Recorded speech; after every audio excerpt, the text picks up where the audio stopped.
Senate will come to order. Senators will take their seats. The junior senator from Henrico, Senator McEachin. Purposes of an introduction. Senator has the floor. Mr. President and members of the Senate, I have the privilege today and the pleasure of introducing the Peterson family to you. Mr. President, we were just joined by the woman who is responsible for keeping Senator Peterson in the good shape that he's in, his wife Sharon, his daughter Ava, his second daughter Mary Walton, his son Thomas, and his brand new daughter Ida. I would ask that you give them the warm welcome of the Senate and some sympathies as well. Thank you, Senator. If the members of the Peterson family would rise, we are delighted to have you all visiting with us here today. What a beautiful family it is. Fortunately, you all take off after mom and not dad, and that's a blessing for you. But we're delighted to have you visiting with us here today. I'd ask the members to join in giving them all a warm welcome of the Senate.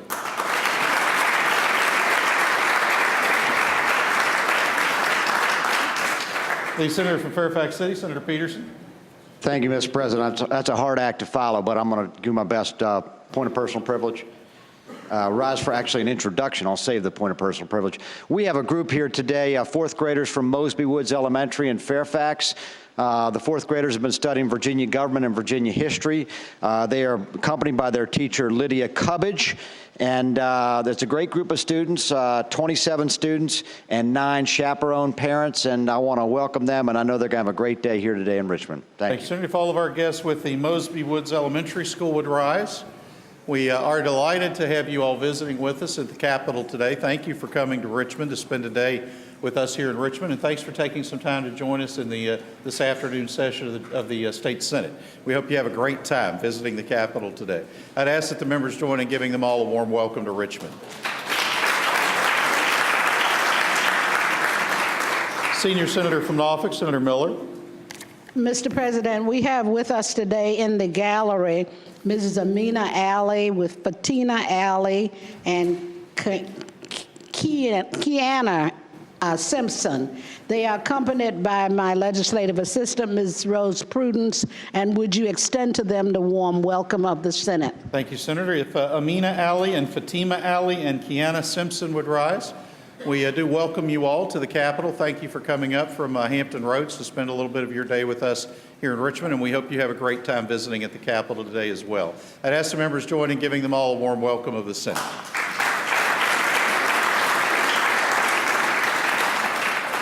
Senator from Hanover, Senator McDougal. Mr. President, I have a resolution to send to the desk. Thanks, Senator. The desk will receive the resolution. Other matters. The clerk will call the calendar. Senate calendar for Thursday, March the 8th, 2012, page 2. Conference Committee report on House Bill 375. The senator from Franklin County, Senator Stanley.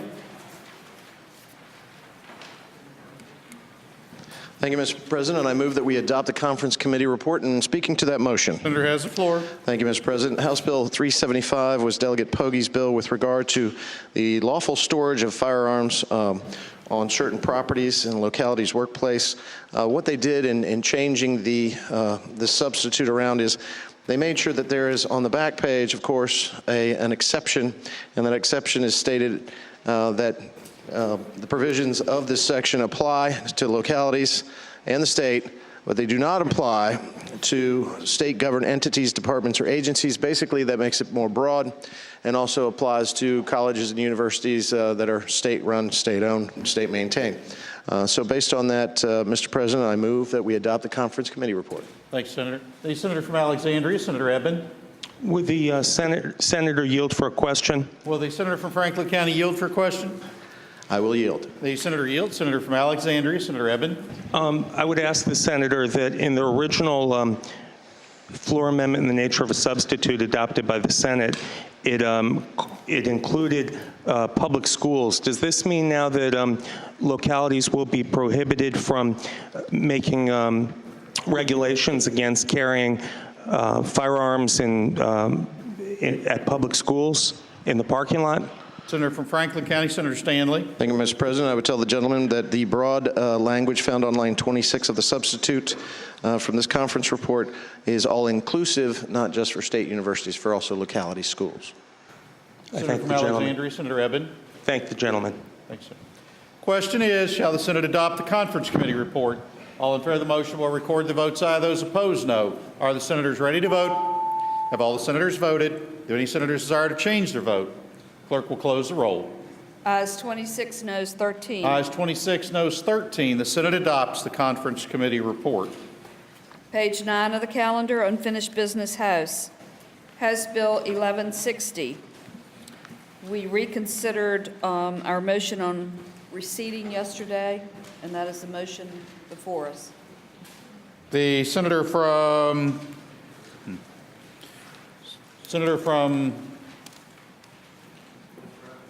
Fairfax City, Senator Peterson. Mr. President, rise for a motion. Senator has the floor. Mr. President, I would move that we recede from the Senate amendment and accept the original House version. Senator from Lynchburg, Senator Newman. Mr. President, if this bill could go by temporarily, just so my seatmate who has interest in it could be here.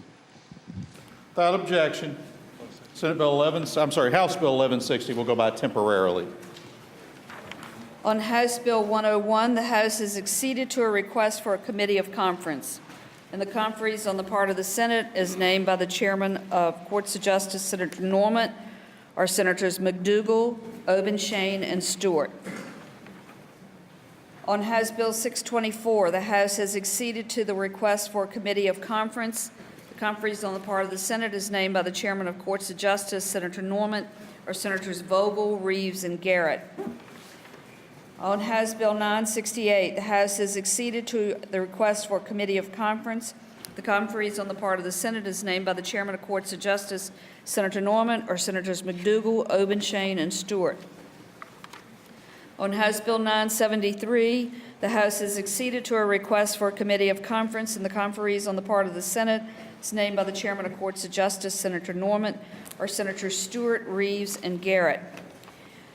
House Bill 1130, the House has acceded to a request for a committee of conference. The conferees on the part of the Senate, as named by the chairman of Finance, Senator Stosh, are Senators Watkins, Howell, and Wagner.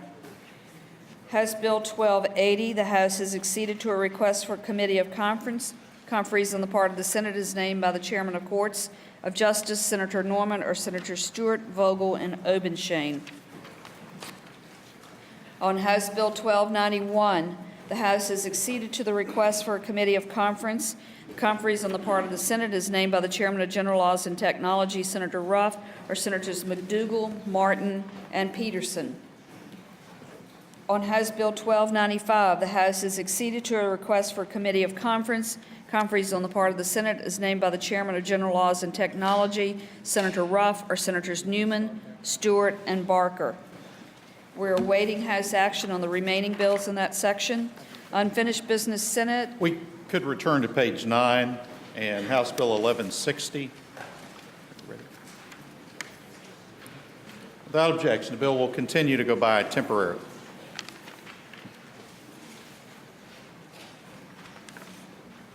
Unfinished business Senate. Senate Bill 217 has passed the House with a substitute. Senator from Southern Fairfax, Senator Barker. Mr. President, I move that we concur with the House amendment in nature of substitute with a recommendation that we reject that amendment. There's one or two little small issues yet to be resolved in the bill. I think we've worked it out with parties on the other side, so if we can get it to conference, we'll be able to take care of things. Thanks, sir. With the recommendation that it be rejected, the question is, shall the Senate concur with the House amendment? All in favor of the motion will record the votes aye. Those opposed, no. Are the senators ready to vote? Have all the senators voted? Do any senators desire to change their vote? The clerk will close the roll. Ayes 1, noes 39. Ayes 1, noes 39. The Senate rejects the House amendment. Senate Bill 300 has passed the House with a substitute. Senator from Northern Fairfax, Senator Howell.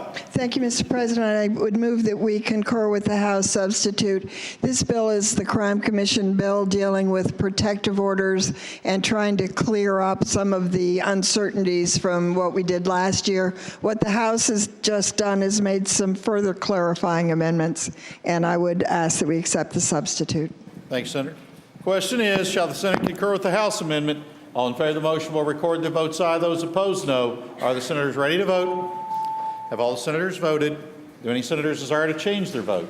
The clerk will close the roll. Ayes 40, no 0. Ayes 40, no 0. The Senate concurs with the House amendment. Senate Bill 437 has passed the House with amendments. Senator from Harrisonburg, Senator Obenshain. Mr. President, I move that we concur with the House amendments. I would tell the members that these amendments to the Lost Profits and Access companion to the eminent domain constitutional amendment clarifies that no existing rights are diminished. That's all it does, and I would ask to concur. Thank you, Senator. Question is, shall the Senate concur with the House amendments? All in favor of the motion will record the votes aye. Those opposed, no. Are the senators ready to vote? Have all the senators voted? Do any senators desire to change their vote? Clerk will close the roll. Ayes 27, noes 12. Ayes 27, noes 12. The Senate concurs with the House amendment. Senate Bill 515 has passed the House with a substitute with amendment. Senior Senator from Virginia Beach, Senator Wagner. Mr. President, Senate Bill 515 deals with ABC licensees who may hire illegal aliens. The House has rearranged the language to comply with the federal statute as it currently exists. And with that explanation, I ask that we agree with the House amendments. Question is, shall the Senate concur with the House amendments? All in favor of the motion will record the votes aye. Those opposed, no. Are the senators ready to vote? Have all the senators voted? Do any senators desire to change their vote? Clerk will close the roll. Ayes 39, noes 1. Ayes 39, noes 1. The Senate concurs with the House amendment. Senate Bill 603 has passed the House with a substitute. Junior Senator from Virginia Beach, Senator McWaters. Thank you, Mr. President. I move that the Senate concur with the House substitute with the recommendation that it be rejected. Mr. Chairman, brief explanation. This is the Sheriff's Driver's License Bill, and the House substitute takes some compromise language that the DMV had requested, and it takes that out of it, so I want to reject this. Thank you, Senator. With the recommendation that it be rejected, the question is, shall the Senate concur with the House amendments? All in favor of the motion will record the votes aye. Those opposed, no. Are the senators ready to vote? Have all the senators voted? Do any senators desire to change their vote? The clerk will close the roll. Ayes 3, noes 37. Ayes 3, noes 37. The Senate rejects the House amendments. Senate Bill 127, the House insists on its substitute and requests a committee of conference. Senator from Franklin County, Senator Stanley. Thank you, Mr. President. I make a motion on Senate Bill 127 that we accede to the conference committee. Question is, shall the Senate accede to the House request for a committee of conference? All in favor of the motion will record the votes aye. Those opposed, no. Are the senators ready to vote? Have all the senators voted? Do any senators desire to change their vote?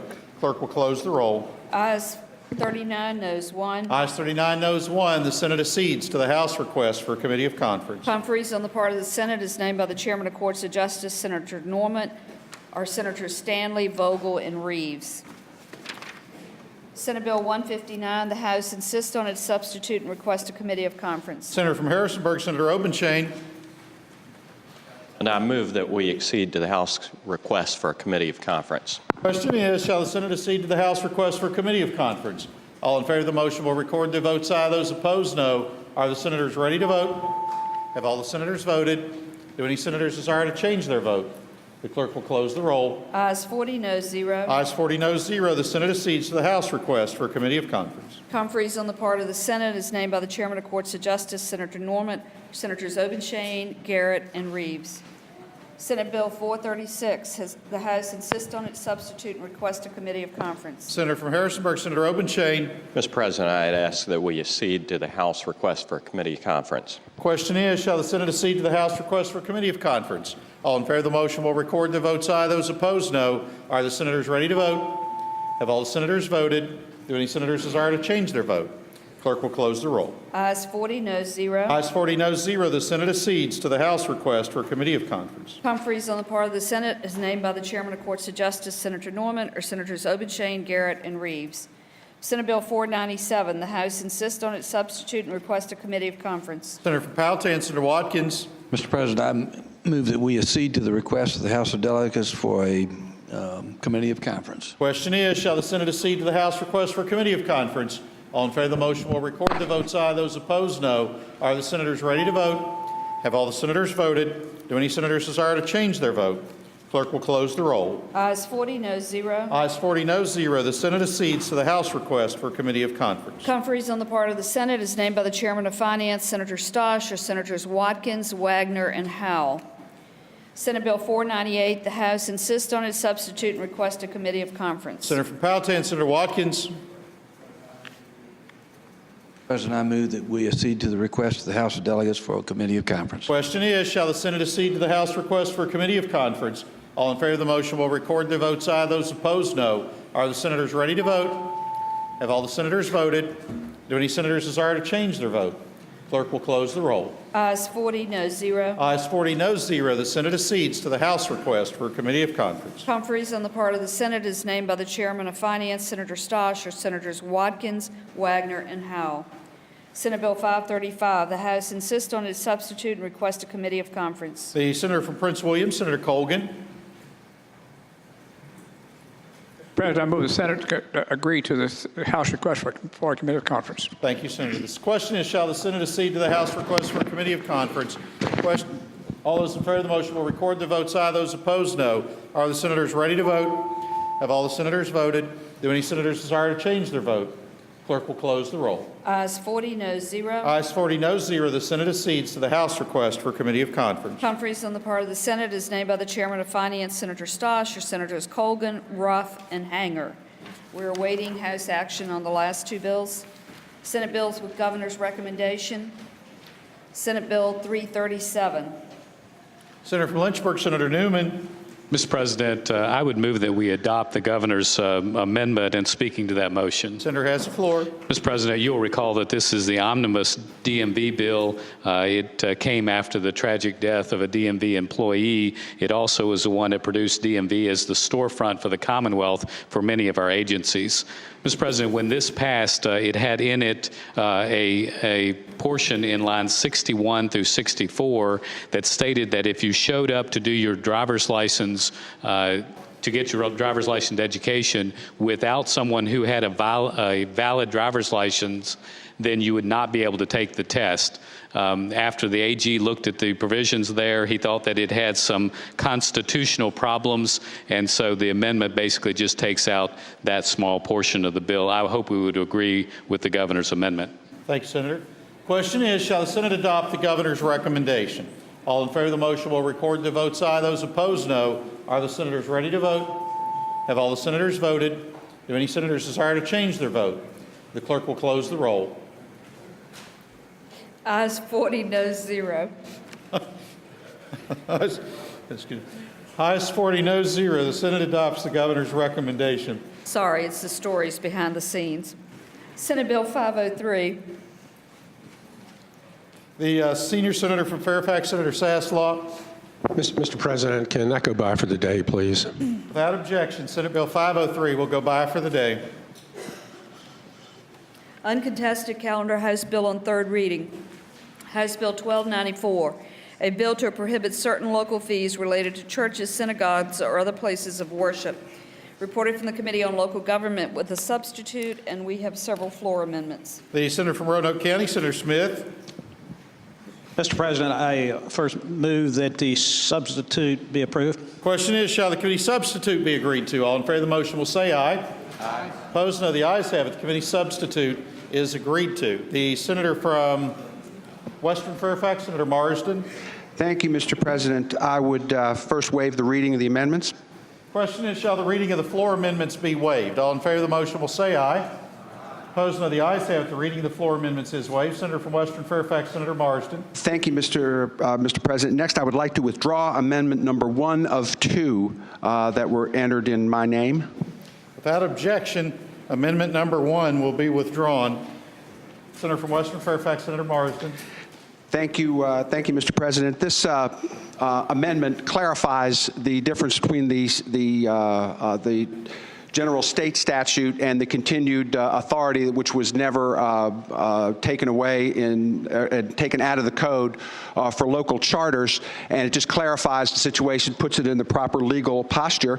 And if I could also speak to Senator Blevins, who I've spoken with on his amendment, we can clear this up too, is that the language fire prevention that's placed in the code versus fire and public safety broadens the language and incorporates the previous language, and the fire prevention folks are much more comfortable with that language, so that's what the amendments do. Thanks, sir. Question is, shall the floor amendment be agreed to? All in favor of the motion will say aye. Aye. Opposed, no. The ayes have it. The floor amendment is agreed to. The senator from Chesapeake, Senator Blevins.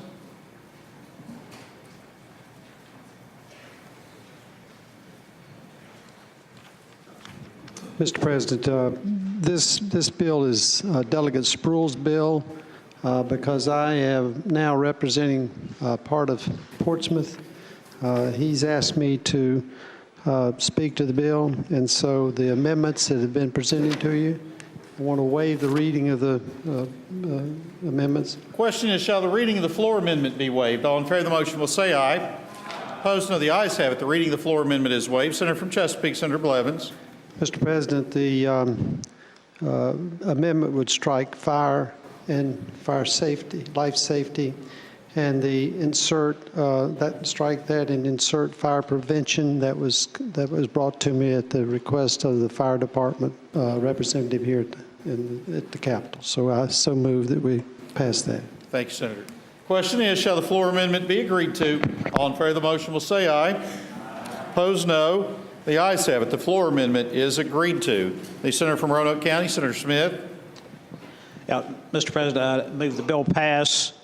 This bill relates to what localities may not charge to churches and synagogues. Thank you, Senator. Question is, shall the bill pass? All in favor of the motion will record their votes aye. Those opposed, no. Are the senators ready to vote? Have all the senators voted? Do any senators desire to change their votes? The clerk will close the roll. Ayes 40, no 0. Ayes 40, no 0. The bill passes. Regular calendar House bills on third reading. House Bill 576, a bill to amend and reenact 22.1-253.13:5 and so forth of the Code of Virginia relating to public schools under teacher contract and evaluation policies. The committee substitute has been adopted by the Senate. Senator from Harrisonburg, Senator Obenshain. President, I'd ask that bill to go by for the day. The senator from Lynchburg, Senator Newman. Mr. President, if the bill goes by for the day, what's the disposition of the bill? If the bill goes by for the day, the bill would be defeated. The bill must be, all bills must be in conference by the close of business. Mr. President. Senator from Lynchburg, Senator Newman. I would ask the gentleman if he would withdraw his motion. Senator from Harrisonburg, Senator Obenshain. Mr. President, I withdraw the motion, but ask the bill to go by temporarily. Without objection, House Bill 576 will go by temporarily. House Bill 259, a bill to amend the Code of Virginia by adding in Article 2 of Chapter 30, Title 24.2, a section number 24.2-304.04, relating to technical adjustments to certain House of Delegates district boundaries. Reporting from the Committee on Privileges and Elections with the substitute, and there is a floor substitute. Senator from Harrisonburg, Senator Obenshain. Mr. President, I would ask this to go by temporarily as well. Without objection, House Bill 259 will go by temporarily. Uncontested calendar House Bill on second reading, House Bill 1298, a bill to amend the Code of Virginia by adding a section number 19.2-56.2 relating to application for and issuance of search warrant for tracking device installation and use. Senator from James City County, Senator Norman. Senator from Spotsylvania, Senator Reeves. Mr. President, I ask that the constitutional reading be dispensed with. The question is, shall the rules be suspended and the third constitutional reading of House Bill 1298 be dispensed with? All in favor of the motion will record their votes aye. Those opposed, no. Are the senators ready to vote? Have all the senators voted? Do any senators desire to change their vote? The clerk will close the roll. Ayes 40, no 0. Ayes 40, no 0. The motion is agreed to. The senator from Spotsylvania, Senator Reeves. Mr. President, I move that the committee substitute be agreed to. Question is, shall the committee substitute be agreed to? All in favor of the motion will say aye. Opposed, no. The ayes have it. The committee substitute is agreed to. The senator from Spotsylvania, Senator Reeves. Mr. President, I move waive the reading of the substitute. The floor amendment. Of the floor amendment. I apologize. And I'm sorry, Senator, this is Senator Edwards' floor amendment, so we'll go to Senator from Roanoke City, Senator Edwards. Mr. President, I move that the floor amendment be, the reading of the floor amendment be waived. The question is, shall the reading of the floor amendment be waived? All in favor of the motion will say aye. Aye. Opposed? No. The ayes have it. The reading of the floor amendment is waived. Senator from Roanoke City, Senator Edwards. Mr. President, I move that the floor amendment be adopted, and by way of explanation, Mr. President, what this does, it changes lines 58 through lines 62 of the substitute. What the original substitute provides there is that after the affidavit, search warrant, return, and other materials regarding the GPS search warrant, after it's been executed, after it's returned to the court, that the current law is it would remain sealed, basically forever, unless the Commonwealth's attorney or the owner of the vehicle or object that's being with the GPS device in it, one of either the Commonwealth's attorney or the owner files a motion in court, and then the court could only unseal it unless certain standards are met. It could be unsealed if it's necessary or consistent with the ends of justice, a pretty broad standard, or is necessary to reasonably inform such person of the nature of the evidence to be presented against him, or to adequately prepare for his defense. In other words, nobody other than the prosecution and the owner of the vehicle, usually it's a vehicle, could go to court and have it unsealed. That leaves it, the likelihood is, it's quite possible that the search warrant and its affidavit and the return on the search warrant would all remain sealed from the public basically forever. And what the floor amendment does, it flips it around. It basically says that if the, once a search warrant, which of course would be secret, once it's returned and filed with the court, then it would be open to public inspection unless the Commonwealth's attorney asked for it to be sealed for a specified period of time for good cause shown in an ex parte hearing.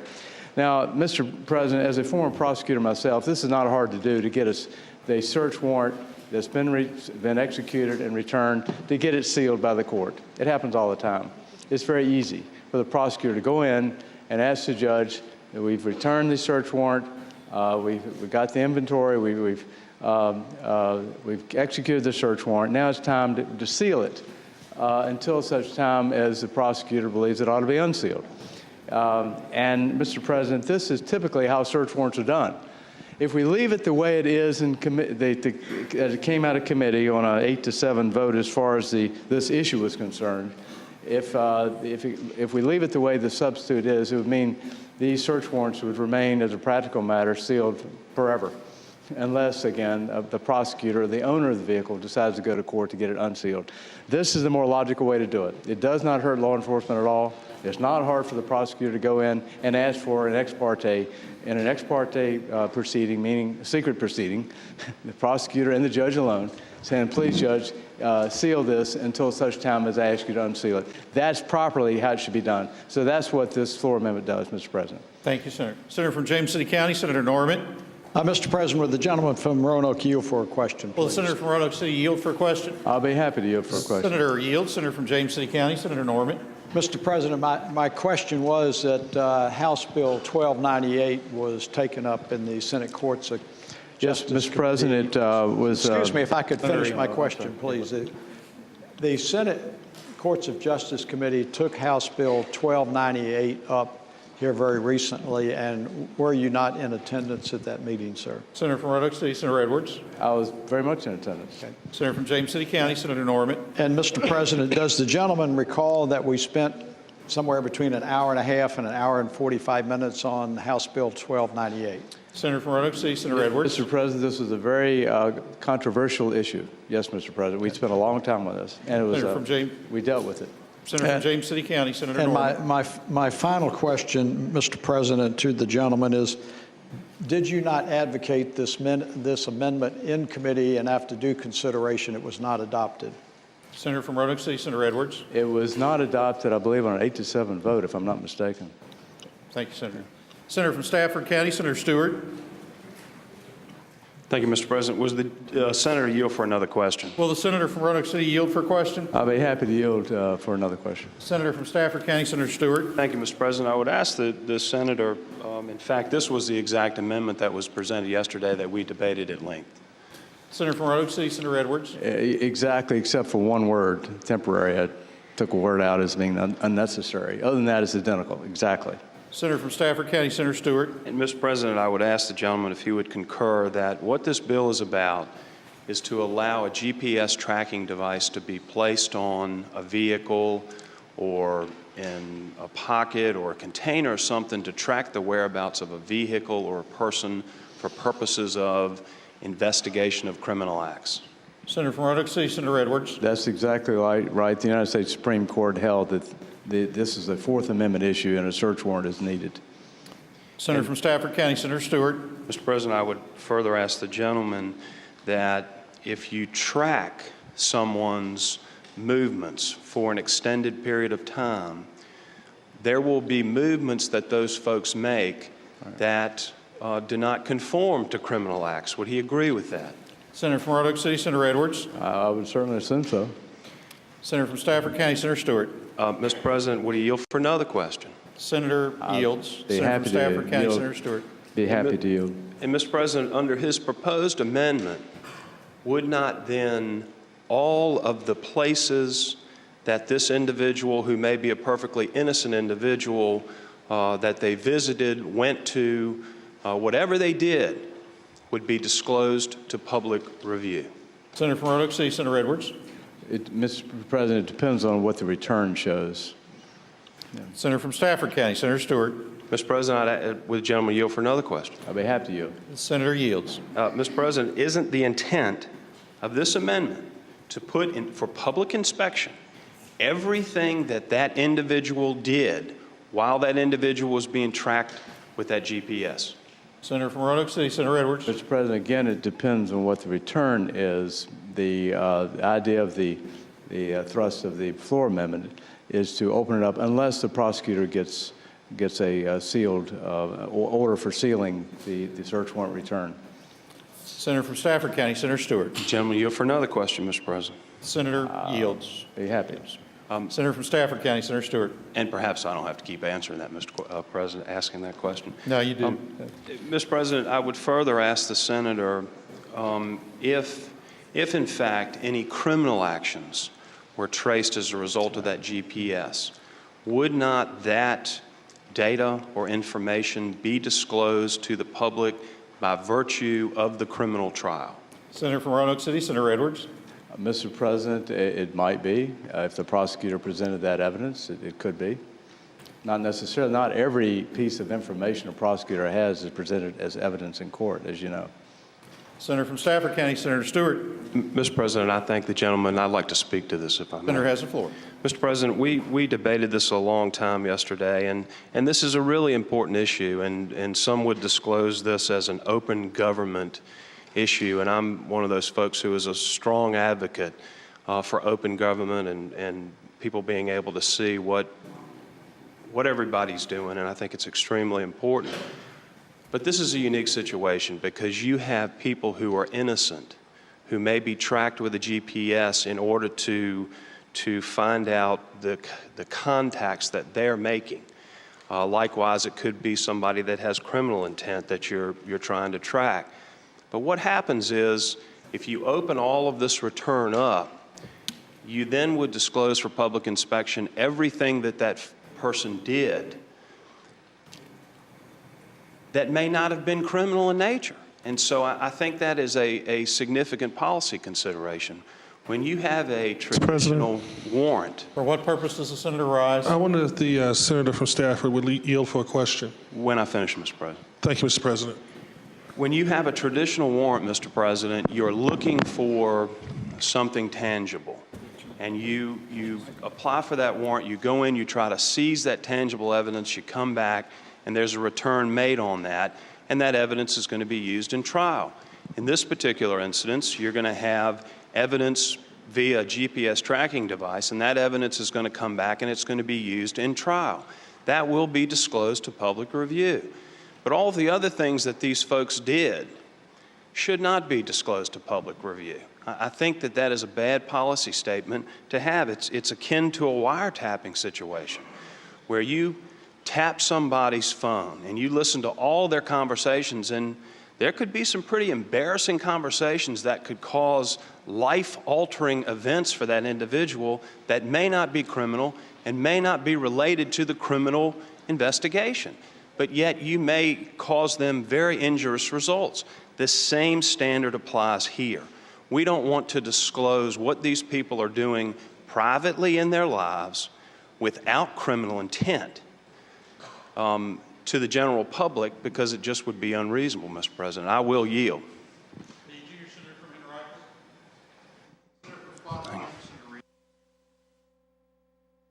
Mr. President, I stand to speak against the amendment. Mr. President, members of the body, we have deliberated and discussed this bill. We've beat this bill down to the ground. Ladies and gentlemen of this body, I would ask you to oppose this floor amendment. And I'm speaking to it as one of the guys who used to go out and get these search warrants. And as I explained to the Courts Committee, this is not a normal search warrant. We are not busting in somebody's door. We are not, it's just not the normal search warrant. And quite simply, it came as a result, as we previously explained, as a trespass on a person's property or their car. And speaking from a point of view as an undercover officer, as my colleague from Stafford spoke to, this way the bill is written right now will protect the innocent. It'll protect the guilty in some sense if they choose to work as an agent or a cooperating individual with the police. It'll protect that intent, identity. You know, as much as I'd like to allow the press access to a lot of things, this is not one of the things that I think allows law enforcement to do their job correctly if this is out in the open for everybody to see. There is an opportunity for it to be revealed. When the search warrant is executed, the individual to which the search warrant was executed on has that full opportunity to go to the press to release that information, and it will be released upon prosecution. I would ask members of the body not to support this amendment. Thank you, Senator. The question is, shall the floor amendment be agreed to? All in favor of the motion will say aye. Aye. Opposed, no. No. The noes have it. The floor amendment is rejected. The senator from Spotsylvania, Senator Reeves. Mr. President, I would move that the bill be engrossed and advanced to its third reading. Mr. President, I would move that the passage of the bill. Thank you, Senator. Having been explained during the debate, the question is, shall the bill pass? All in favor of the motion will record their votes aye. Those opposed, no. Are the senators ready to vote? Have all the senators voted? Do any senators desire to change their vote? The clerk will close the roll. Ayes 40, noes 0. Ayes 40, noes 0. The bill passes. Memorial resolutions. Senator from James City County, Senator Norman. Senator from Augusta, Senator Hanger. Mr. President, on House Bill 576, I'd like to make a motion. We will return to page 19 of the calendar, House Bill 576. Senator from Augusta, Senator Hanger. Thank you, Mr. President. Members of the Senate, I would move that House Bill 576 be recommitted to the Committee on Education under Rule 20G, and I'd like to speak to that motion. Senator has the floor. Thank you, Mr. President, members of the Senate. Sometimes we're in situations where we struggle within ourselves for an appropriate action. Sometimes we have to speak to issues where we come to a conclusion that are somewhat at odds with those that we normally align themselves with, and I think we're in some of those situations this year. It's not a bad situation sometimes, but it's something that must be done based on our own personal convictions.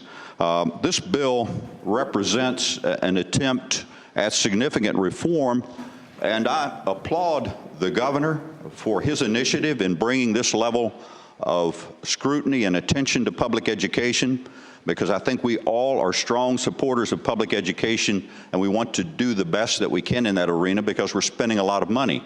I want to also compliment and applaud my delegate, my personal delegate, Delegate Dickie Bell, who's expended a lot of energy working on this bill. And I have to say, Mr. President, that this bill has come quite a ways. There's been a lot of attention focused on it, a lot of good work done in our Senate Education Committee. But I would suggest, Mr. President, for a number of reasons that I will attempt to articulate, that no harm would be done, and perhaps a lot of good may come of returning this to committee and allowing some opportunity for further input and perhaps bringing it back to the session next year. First, I would say, and I think this is important, the effective date of this legislation, as it currently is drafted, is July 1, 2013. So let me be quick to say that we're doing no harm here. I intend at this moment to do no specific harm other than to redirect some focus on what it is we're about. Secondly, I would suggest, as I stand here in these shoes, perhaps out of sync with some of the other members of my caucus, that I would hope that some of the members of the other side of the aisle would reflect on this as we attempt to deal with other measures, where sometimes we have to place ourselves in awkward positions to do what we think is best. It may not be right, but it's what we think best at that moment for the good of the Commonwealth and the constituencies that we represent, because that is our duty. Mr. President, I would also say at this time that there is a lot going on in public education. A lot going on in public education. And one of the things that I'm excited about, very excited about, that I think has a whole lot to do with this type of initiative is the fact that due to a variety of circumstances, No Child Left Behind, which you all are well aware that I've railed against from its inception in 2001, is about to bite the dust. And I hope as it's going down, we push hard and we push back on the federal government, we get waivers, and we allow the teachers in our classrooms throughout this Commonwealth to interact with the students as they have in the past. Before No Child Left Behind came along, and we became sidetracked and diverted with our attention, which in my opinion has taken away from the overall ability of the classroom teacher to deal effectively with the students that are charged with. What else would I say at this moment? Teacher evaluations certainly are good things. The depth of this bill in terms of addressing assistant principals and principals, certainly a good thing. I was at one time a part of a leadership study that was done here under the direction of former Superintendent of Public Instruction, Bill Boschert, and I enjoyed the interaction where we looked at teacher leadership issues, and not only teacher leadership issues, but educational leadership issues. So I would suggest to those who think that this bill will be a panacea for some of the problems that exist, that that's not the case. It has to be done in concert with a number of other initiatives. I would further suggest to you that in spite of some of the rhetoric we hear from commentaries throughout the nation about government schools and all that's wrong with them, there's a whole lot right with what's going on in Virginia schools, and I want to affirm that, and I want to affirm that loudly. But at the same time I do that, I recognize that there are some problems, not just with the classroom teacher, but with the training that those teachers are getting, with the supervision that those teachers are getting, with the interaction with the parents where they're not getting the support that they deserve in looking out for the education of those children. And I would suggest, because of some of those issues that are tangential to what goes on in the classroom, we're not getting the value from our taxpayer dollars that we should. But again, I think we should affirm our support for public education, and that this bill, if we so choose to return it to committee, carry it over, can come back to us along with other measures that will deal specifically and appropriately with the broad spectrum of concerns that are out there in public education, the inefficiencies that exist, and some of the things that we have done, some of them overtly, some of them unintentionally, that are restricting our ability to provide the best education possible here in the Commonwealth of Virginia. Thank you, Mr. President. Thank you, Senator. Senator from Harrisonburg, Senator Obenshain. Mr. President, speaking to the motion. Senator has the floor. Mr. President, members of the Senate, first of all, I concur with many of the comments my friend from Augusta County made. We have great public schools across Virginia. Some areas, they're better than others. I think that we ought to do everything within our power to make sure that we have world-class schools in every corner of Virginia, that we're not leaving children behind. And I know that that phrase has become overworked given the federal government's meddling in our education system in Virginia. You know, as we look at this bill and try to consider what we're going to do with it, you know, one thing really affects me and affected my views on this bill and this issue more than any other. And that is studies that are out there that show that if your children have a bad teacher 2 years in a row, they will never recover. They will never catch up with their peers. You know, this bill is about providing kids with the quality of education that we pay lip service to providing them. This bill was crafted with input from, believe it or not, even the Virginia Education Association, whose brass is sitting in the gallery waiting and watching for this bill to go down in flames. It was worked on by the Virginia School Boards Association, the Virginia Association of School Superintendents. It has been endorsed by the School Boards Association, the superintendents, I believe by the principals, and, you know, I never thought I'd see the day, but even the Washington Post, God bless them, endorsed this bill.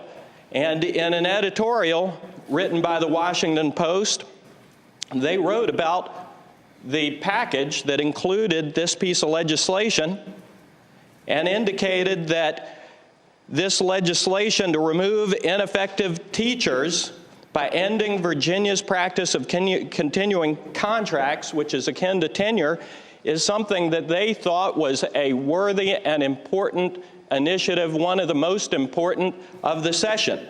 They go on and say, you perform well, you keep your job. You don't perform well for an extended period of time, and this is a 3-year deal. You don't get a guarantee. And they call that a common sense argument. You know, we can pretend all we want that we don't have what education professionals call the lemon dance going on in our schools in Virginia. Folks in the gallery, they know full well we do. This isn't about protecting the good teachers. The good teachers, their jobs are secure, and they know their jobs are secure. We need to end the lemon dance. We need to end this process by which school principals and administrators identified their lemons, the teachers that they know full well are not doing the job in educating the kids that they're charged with. And instead of terminating them because they know that having to go through that due process is going to cost them tens of thousands of dollars and the outcome is not guaranteed, the easier way is to continue the dance. Move them along to another school. You take my 3rd grade lemon and I'll take your kindergarten lemon, and we'll just continue to dance them around.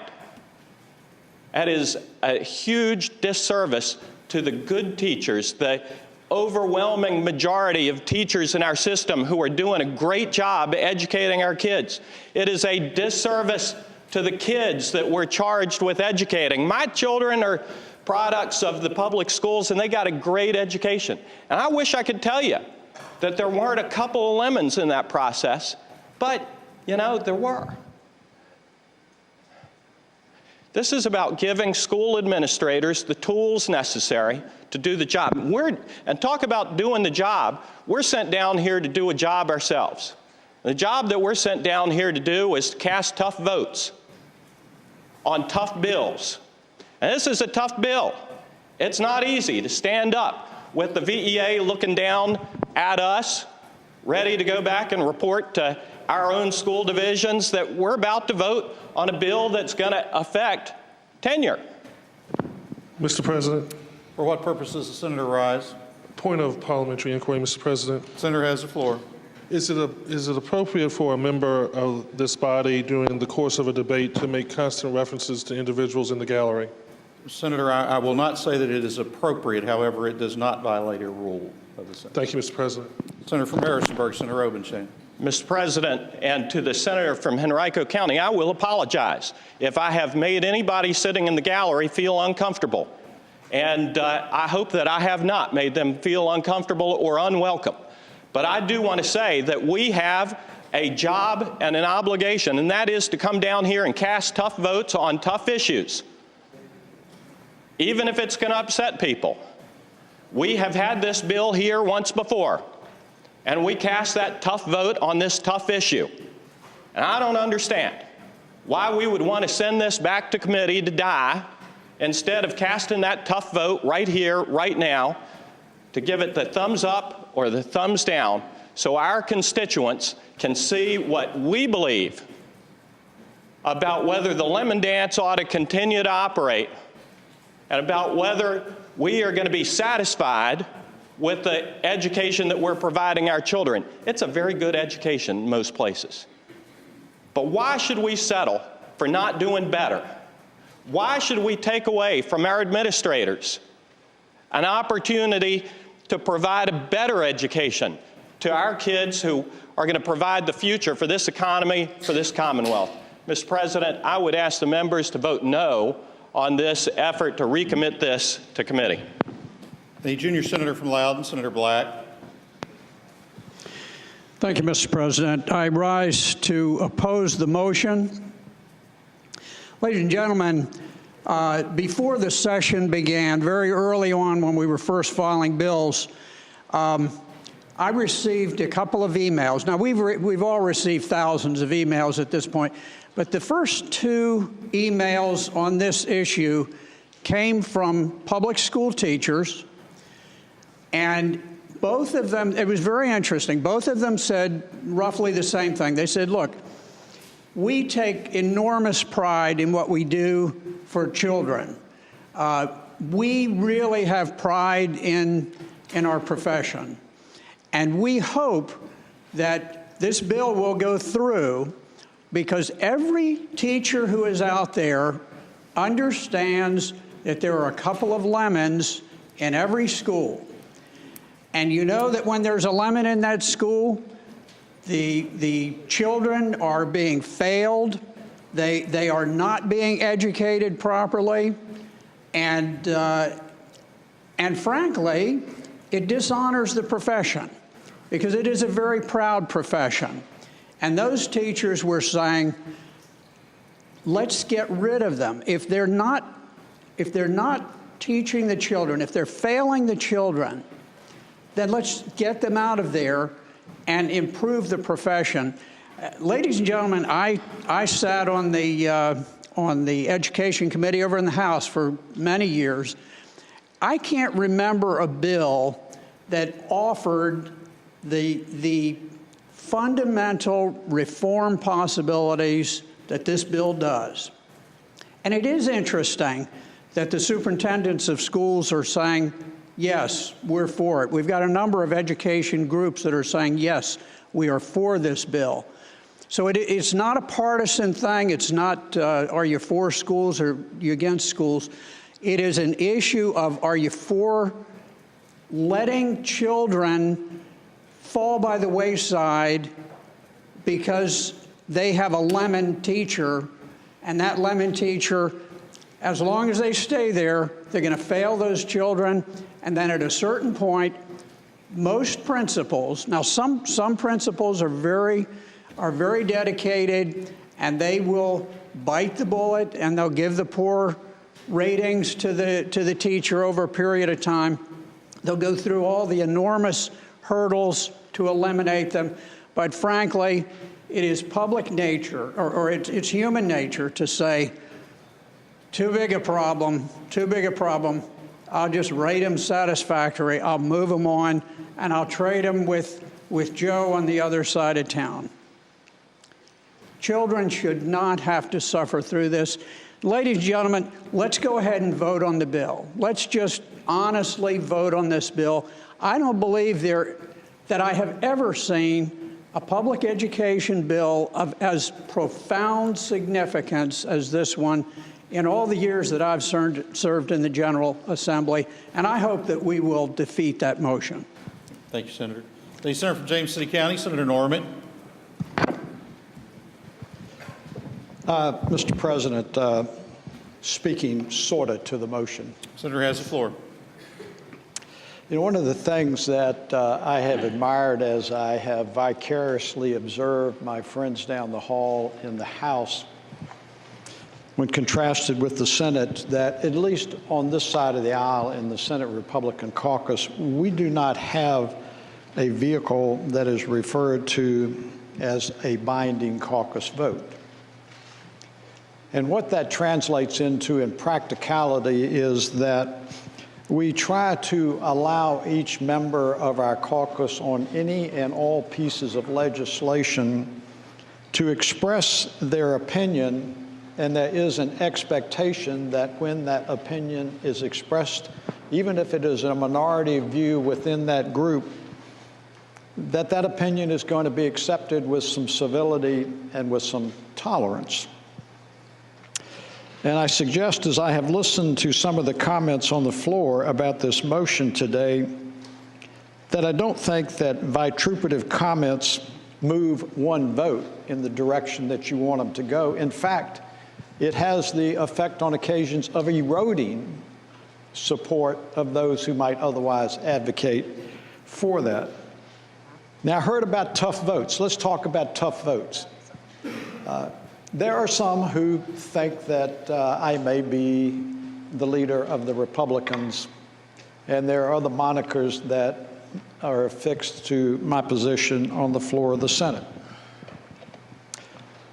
I have accountability for this vote taking place today and this bill being back here, and I make no apologies for it. I know what tough votes are. I know what it is to be a senator on one side who is the leader, where there are expectations, where you do something as a matter of conscience, and people with a degree of civility should accept it, even though the undertones may not be so civil. So trust me, I know what tough votes are, but let me tell you, tough votes on any bill are not succumbing to what I think the majority do. That is not a tough vote. A tough vote is where somebody, as a matter of conscience or a matter of policy, clearly articulates where they is, and there is a certain intolerance that evolves from it because someone else disagrees. I know what tough votes are. And anybody who wants to check my voting record this year can document it. And it's made a lot of people unhappy. But you know what? I sleep very comfortable with those votes at night. I sleep very comfortable with them. And so I suggest to you that while tough votes may not be the votes that everybody likes, and you may be isolated, it doesn't make it any easier, but it is an expression of where someone's conscience and someone's policy decision is. And I'm going to vote not to carry this over, but I say I am perplexed why someone in their mind thinks that carrying this bill over with direction to the committees, and the chairman has already expressed to me that he's prepared to hold hearings on this, and that we want to exaggerate it in that it's the obituary of this bill. Thank you, Mr. President. Thank you, Senator. Senator from Russell County, Senator Puckett. Thank you, Mr. President. Speak to the motion. Senator has the floor. I'm appalled at what I've heard on the floor of the Senate today. I don't stand up here and speak very often, but as a former teacher and an elementary school principal, to refer to our professional teachers as lemons, just like they're a car that runs up and down the highway out here, I want you to know I am offended, and I'm not comfortable with that language. Now, the reason that you find superintendents, principals, as I was a principal, there's a mechanism out there now to do what this bill proposes to do. And the reason I know it was out there because I used it. I was a teacher, and I had people who came to my classroom and sat down and observed what I was doing, and they talked to me and helped me to be better than what I was. You see, I wasn't a perfect teacher when I went to the classroom. And if I went back today, I'm sure I wouldn't be perfect. But I'm thankful for people who stood up and said, we want to help you because we think you have some potential. And when I became an elementary school principal, I didn't forget that. I'm going to tell you, I'd be the first one to say I didn't have all the perfect teachers in my class, in my school. But I didn't just say, you know, you're a lemon, we're going to get rid of you. What I said is, I want to help you. And I spent time in those classrooms. And we've got superintendents, we've got administrators, we've got principals who do that today to try to encourage. This bill does nothing but kick teachers in the teeth, offers no help for them, just get rid of them. I submit we can do better than that. Virginia can do better than that. And I'm ready to take the hard vote. If you put it on the floor and you'll see where I vote, because I want people to know I'm standing up for the teachers and the professional people across this Commonwealth. And it's time Virginia stand up for our schools and our teachers and our educators. They are dealing with the most precious asset we have, our children. It's time we recognize that, and it's time we quit degrading the profession of a teacher. Thank you, Mr. President. Thank you, Senator. The senior senator from Fairfax, Senator Saslaw. Mr. President, I don't know what the school systems are like out in Harrisonburg, but I come from an area that prides itself on that. Let me just tell you, once a year, Newsweek magazine runs an article on the 100 best high schools in America. They don't include governor's schools in that. These are just your local neighborhood high schools. I didn't see it for last year, but 2 years ago when I looked at it, of the 100 schools in America, 11 of them came from Virginia. In other words, we represent about 2% of the population. We had 11% of those schools. Of the 11, 10 came from Northern Virginia, and of the 10 from Northern Virginia, 9 came from Fairfax. And again, that didn't include the Science High School. We didn't get there by tolerating, as was, I think, to a degree inappropriately referred to as lemon teachers, as described by the senator from Harrisonburg and the senators from Black. And nor is there a practice of passing teachers around. I don't know where they get that, but that just doesn't happen. You get there. What they do is if they have teachers who are, who need help, they assign people to them to bring them up to speed. They don't can them just simply because they didn't think they did well that year. Like I said, we didn't get in Fairfax County to arguably the top public high school system in America by just firing anybody who didn't perform well. They work with these teachers. They have a mentoring system, and it works extremely well. I've talked to a lot of people involved in this. I don't know whether you know this. My wife just spent 8 years on the State Board of Education, and before that, she was guidance director at West Springfield High School, and before that, a guidance counselor at the Science High School. She's pretty familiar with that system. We don't have lemons, and it is pretty insulting. I just don't see where this is going to add anything. I've not gotten a request from my superintendent, and if he wanted this, he certainly didn't convey it to me, nor did the representatives of the Fairfax County School Board, school system down here. So I intend to vote to send it back. I don't think this thing does what you were told by 2 previous speakers in bettering public education. And I would hope that the motion made by the senator from Augusta would pass. Thank you, Senator. Senator from Chesterfield, Senator Martin. Mr. President, I speak to rise in opposition to the motion. Senator has the floor. Before I speak directly to the issue of the bill, I want to concur with several speakers here that have spoken in terms of the quality and the dedication of our teachers across the state. I have many neighbors, I have many friends, I have many fellow choir members throughout the years, church members, family members who've taught in our public school system, and I know that there's probably not a school in this Commonwealth that you could go to in which there aren't teachers, even the worst of our schools, that are fully dedicated and doing the best that they can and sacrificing a great deal on behalf of the students. That exists in every school. And in some schools, you can look from one end of the school to the other and find it, and it's because of just such great leadership within that school and what they've been able to do for those teachers, as was being expressed by the senator from Russell a little while ago. I think maybe the use and the interpretation of the word lemon is not good, but there are teachers who are not doing a good job.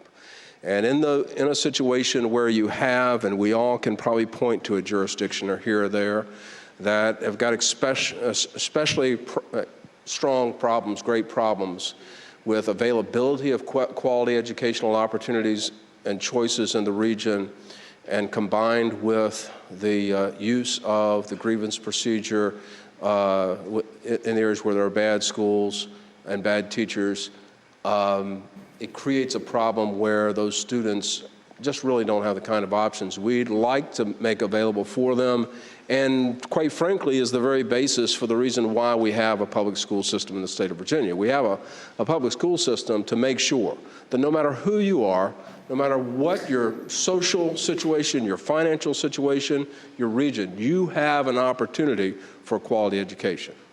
And if the bill is sent back to committee, which I expect it will be, we'll focus on that issue and we'll do our job. But I do want to say that while, Mr. President, motions to re-refer are never out of order, and I wouldn't want to suggest otherwise. But I do think that we owe it to those we serve to act on, to vote up or down on the passage of matters of great importance that have had thorough hearings on them, which this has, rather than avoid and defer it through referral motions. Now, I have voted for deferral motion, re-referral motions myself, and before this day's out, Mr. President, I may do so again on another matter. But I do want to express my strong belief that we should move forward and act on the passage of the bill, even if it were to go down. So I would speak in opposition to the motion. Thank you, Senator. Senator from Harrisonburg, Senator Obenshain. Mr. President, speaking to the motion. Senator has the floor. Mr. President, members of the Senate, I know that in rhetoric, people hear what they want to hear and don't listen to what they don't want to hear. Let me repeat myself. We have outstanding teachers in Virginia. 99+% of our teachers in the Commonwealth of Virginia do an outstanding job of educating our kids. If you believe that every teacher in Virginia is a great teacher, you're wrong. What this bill is about is restoring balance in our education system, balance in the employment relationship, incentives for teachers to continue to try and achieve and do a better job of educating our kids, to make our great schools even more great, more outstanding. Now, I clearly have respect for the conscience of my colleagues, and I certainly don't question the intentions or the motives of the senator from Augusta in making this motion. He is absolutely free to do it, and I respect that, and I respect his reasons. But understand this, there are people across Virginia who care deeply about this issue. There are people in education across Virginia who care deeply about this issue, who believe that this is an important move, that this is an important change. What this does is it affords additional opportunities for teachers and for administrators. It does not provide a tool for teachers just to be, as I think the senior senator from Fairfax called it, to be canned. What this does is it provides educators, provides administrators with an incentive to provide them with more regular more meaningful feedback from the earliest stages of their employment relationship. It provides for a 3-year continuing contract. It does not affect current teachers in terms of eliminating the continuing contract status. It affects only new teachers. Now, if you're looking at this as a panacea, it's not a panacea. If you think that this is going to turn the world upside down, it's not going to turn the world upside down. But what it is going to do is it's going to make a difference in the lives of some children in the Commonwealth of Virginia.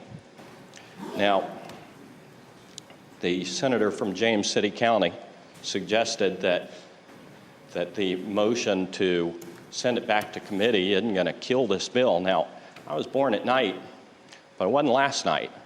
And I know full well what a motion to recommit to the committee means. And we ought to simply stand here, cast this vote.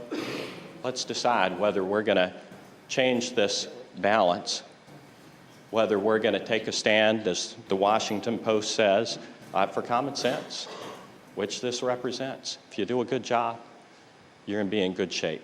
99+% of our teachers do a great job. 99+ do a great job. Let's reward them. Let's make sure we give our school administrators the tool that they need. Thanks, Senator. The question before the Senate is, shall the bill be recommitted to the Committee on Education and Health pursuant to Rule 20G and carried over for the year? All in favor of the motion will say aye. Aye. Opposed, no. No. The ayes have it. The motion is agreed to. There being at least 8 hands, there will be a recorded vote. The question is, shall the bill be recommitted to the Committee on Education and Health pursuant to Rule 20G and carried over for the year? All in favor of the motion will record the votes aye. Those opposed, no. Are the senators ready to vote? Have all the senators voted? Do any senators desire to change their vote? The clerk will close the roll.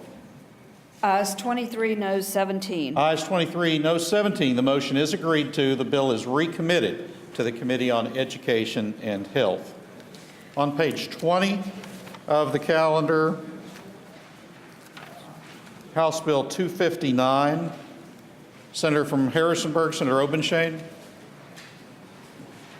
President, I asked this to go by temporarily.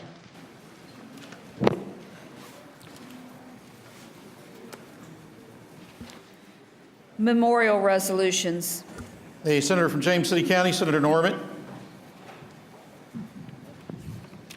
Thank you, Mr. President. I would now respectfully move that all of the memorial resolutions on pages 20 through 21 of the calendar, including House Joint Resolution 483 through Senate Joint Resolution 228, be considered in the block in the usual manner, waiving the reading of the resolutions with the understanding that any senator who desires to remove a resolution from the block will kindly do so after the clerk has read the title of the resolution. And Madam Clerk, I would respectfully ask on page 21 that Senate Joint Resolution 228 be removed from the block. Without objection, Senate Joint Resolution 228 will be removed from the block. The question is, shall the memorial resolutions on pages 20 through 21, that's House Joint Resolution 483 through Senate Joint Resolution 505, be considered in the block in the usual manner, waiving the reading of the resolution, with the understanding that any senator desiring a resolution removed from the block will do so after the clerk has read the title of the resolution. All in favor of the motion will say aye. Opposed, no. The ayes have it. The motion is agreed to. The resolutions are before us in the block. The clerk will read the titles of the memorial resolutions. House Joint Resolution 483, celebrating the life of Herbert W. Guthrie. House Joint Resolution 484, celebrating the life of Bernard Henry Farron. House Joint Resolution 485, celebrating the life of J. Clifford Hutt. House Joint Resolution 490, celebrating the life of Alicia Marie Lannis. House Joint Resolution 491, celebrating the life of Young Woo Kang, Ph.D. House Joint Resolution 504, celebrating the life of the Reverend Dr. Marjorie Leeper Booker. House Joint Resolution 505, celebrating the life of J. Curtis Fruit. The resolutions will be agreed to in the usual manner. All those in favor of agreeing to the memorial resolutions, please rise. The resolutions are agreed to. The senator from Spotsylvania, Senator Reeves, for the purposes of taking up Senate Joint Resolution, the senator from Spotsylvania, Senator Garrett, or from Louisa, Senator, I'll get it. Thank you, Mr. President. On Senate Joint Resolution 228, there was a mistake by our office, and that was filed as a memorial resolution. We have an amendment that would make that a commending resolution. And at this time, Mr. President, I move that the reading of that amendment be waived. Question is, shall the reading of the floor substitute be waived? All in favor of the motion will say aye. Opposed, no. The ayes have it. The reading of the floor substitute is waived. The senator from Louisa, Senator Garrett. Thank you, Mr. President. At this time, I move that the amendment be agreed to. Thanks, Senator. The question is, shall the floor substitute be agreed to? All in favor of the motion will say aye. Opposed, no. The ayes have it. The floor substitute is agreed to. The senator from Louisa, Senator Garrett. Mr. President, at this time, I'd ask that amended joint resolution move into the commending resolution block, if that pleases the members of the Senate. You just agree to it, Senator, if you just make a motion to agree to it. Motion that we agree to Senate Joint Resolution 228. The question is, shall the resolution be agreed to? All in favor of the motion will say aye. Aye. Opposed, no. The ayes have it. The resolution is agreed to. Commending resolutions. Senator from James City County, Senator Norman. Mr. President, first of all, I thank the senator from Louisa, and we all need to be reminded of what some of the traditions here, including those of us that have been here more years than some would like. With that having been said, Mr. President, I now move that all the commending resolutions on pages 21 through 23, which would include House Joint Resolution 384 through Senate Joint Resolution 227, be considered in the block by voice vote, waiving the reading of the resolution with the understanding that any senator who may desire to remove a resolution from the block will please do so after the clerk has read the number of the resolution. The question is, shall the commending resolutions on pages 21 through 23, that's House Joint Resolution 384 through Senate Joint Resolution 227, be considered in the block by voice vote, waiving the reading of the resolution, with the understanding that any senator desiring a resolution removed from the block will do so after the clerk has read the number of the resolution. All in favor of the motion will say aye. Opposed, no. The ayes have it. The motion is agreed to. The resolutions are before us in the block. The clerk will read the number of the commending resolutions. House Joint Resolutions 384, 486, 487, 488, 489, 492, 493, 494, 495, 496, 497, 498, 499, 500, 501, 502, 503, and Senate Joint Resolution 227. The question is, shall the resolutions be agreed to? All in favor of the motion will say aye. Opposed, no. The ayes have it. The resolutions are agreed to. We can return to page 9 of the calendar and House Bill 1160. Senator from James City County, Senator Norman. I believe when we left there was a motion on the floor. What was it? Hang on, just stand at ease momentarily, Senator. With all due respect, I have shared all of the knowledge that I don't have on this bill on multiple occasions. And matter of fact, I may even defer to my good friend, the senator from Powhatan, who's had previous observations on it. But as I look at the history of it, we reconsidered receding from our position previously. And the pending question is, shall the Senate recede? Is that where we are? That's correct, Senator. The motion on the floor when the bill was passed by temporarily was that the Senate recede from its position. And is the House, Mr. President, the House in the position where they want the bill in conference? Is that what it is? Senator, I believe if the Senate receded from its position, the bill would, at that point, in effect, be passed. Yes, sir. The senator from Fairfax City, Senator Peterson. Senator has the floor. Ladies and gentlemen of the Senate, I'll be brief, and unfortunately my children are no longer in the gallery, so this will not be recorded for posterity. But I will say that we talked about this yesterday, and I was the one that proposed the amendment. Obviously, I had some author's pride in it, but I do believe this is an important concept, and I think it's important that this concept move forward, and therefore, in order for that to happen, I'm asking that we recede from the amendment that we had put forward earlier. Thank you. Thank you, Senator. The junior senator from Loudoun, Senator Black. Thank you, Mr. President. Once again, this is the bill that has a very unusual group of backers. It has the ACLU, which feels very strongly about it. It also has some great support from Tea Party folks. And basically, what it does is it basically says that that employees of the Commonwealth will not participate in the investigation, prosecution, or detention of any citizen by military forces, by agencies of the armed forces. Does not mean that we will not cooperate fully with FBI, with Homeland Security, with any federal agency whatsoever. But, ladies and gentlemen, there is a long history of this. We have been governed by what's called the Posse Comitatus Act since back around 1870. And basically, that was designed to create a barrier between military force and law enforcement within this country. This is the first breach of the Posse Comitatus Act since that period around 1870.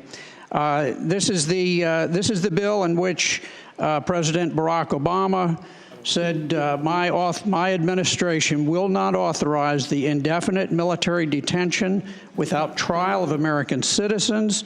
Indeed, I believe that doing so would break with our most important traditions and values as a nation.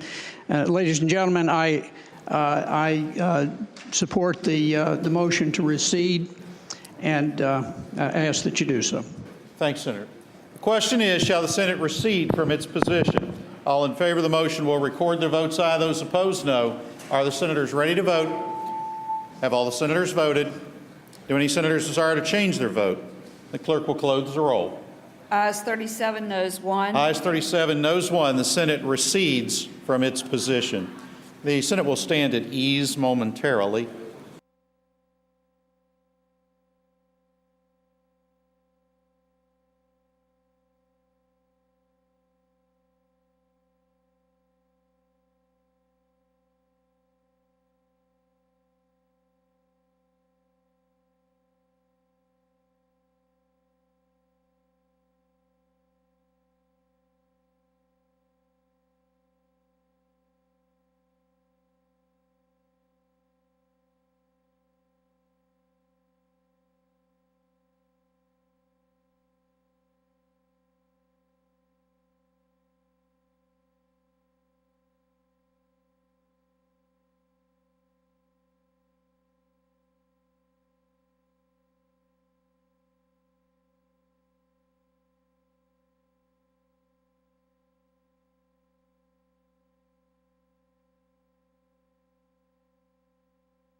The Senate will come to order.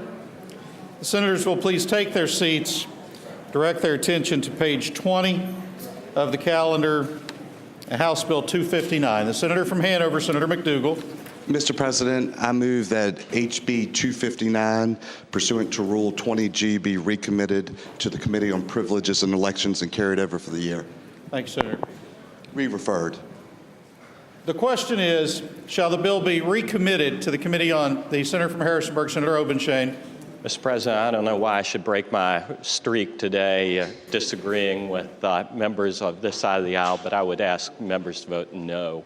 Thanks, Senator. The question is, shall the bill be recommitted to the Committee on Privileges and Elections pursuant to Rule 20G and carried over for the year? All in favor of the motion will say aye. Aye. Opposed, no. No. The ayes have it. The bill is recommitted to the Committee on Privileges and Elections and carried over for the year. Senator from James City County, Senator Norman. Mr. President, excuse me, I'll for what purpose does the senator rise? Mr. President, having voted on the prevailing side on which we passed HB 1160 on page 9 of today's docket, I would move that we reconsider that vote. It's already been. Mr. President. The House Bill 1160 has already been reconsidered once. It would require unanimous consent to be reconsidered a second time. I withdraw my motion. Thank you. The junior senator from Loudoun, Senator Black.